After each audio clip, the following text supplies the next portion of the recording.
So what we're talking about here is how to make yourself more of an inspirational leader.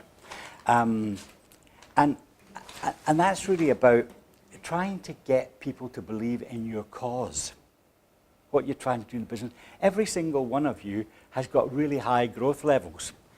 So I would love to know if I came into your organization and asked your most junior employee, or the last one that you hired, would they be aware of that?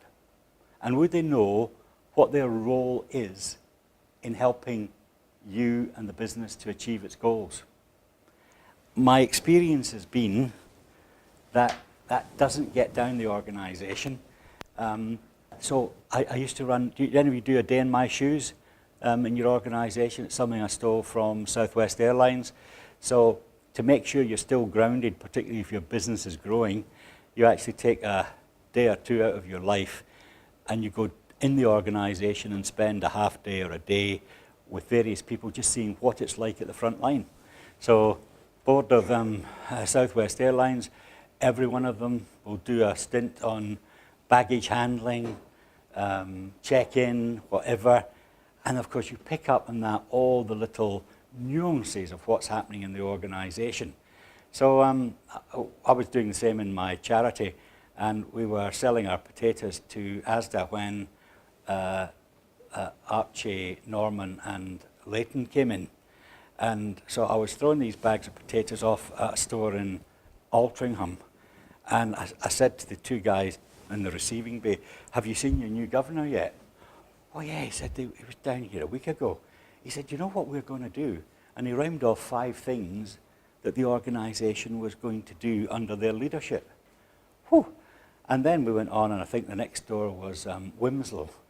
Same question, and these guys said, yeah, he was here 4 days ago, and oh, really great guys, and this is what we're going to do in the organisation. And you know, 4 out of the 5 things was exactly the same as the other store. That's when I bought Asda shares, because I reckoned that if as leaders they were getting right down to the organisation, then there was something very fundamental happening there. And so this opportunity to get others to believe in your cause, to get your strategy in a way that is comprehensible to everybody in the organization is so important.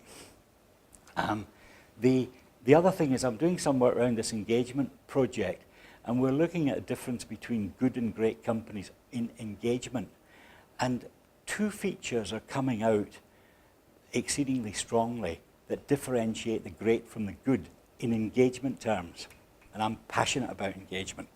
And one is that the companies who are great and who are performing really well have a collective sense of responsibility and commitment to the organizational goals. And it runs multi-level within the organization. And the second thing, maybe a little bit more surprising, is we haven't found a word for it yet, but I think it's going to be, they've got a sense of humanity. And how does that manifest itself? They've got strong corporate social responsibility programs. They look after each other in the organization. I can only say they care about each other. And I think that's quite interesting. We've now visited about 40 companies, and we've got about another 60 to do, and then we'll publish a report about it. But it's just an interesting thing to think on. But definitely for you guys and gals who are on a mission with your levels of growth, collective accountability and responsibility is going to be key to you, because you can't do it yourselves. You're going to be dependent upon your top teams, and they in turn to their direct reports. So my question then is, A, further down the organization, do they know what you're trying to do, and do they have a collective sense of responsibility? Now, for example, I went to see, it's got to be 18 months ago, to Innocent Drinks, just at the time that Coke bought the other 50%. And it was quite amazing that they've got a system there where right down to the girl on the front desk who welcomes you, and she welcomes you with the biggest smile that you have ever seen, and with a passion about the organization. She makes you feel that you're the most important person who's walked through the door of Innocent that day. What a brand ambassador for Innocent.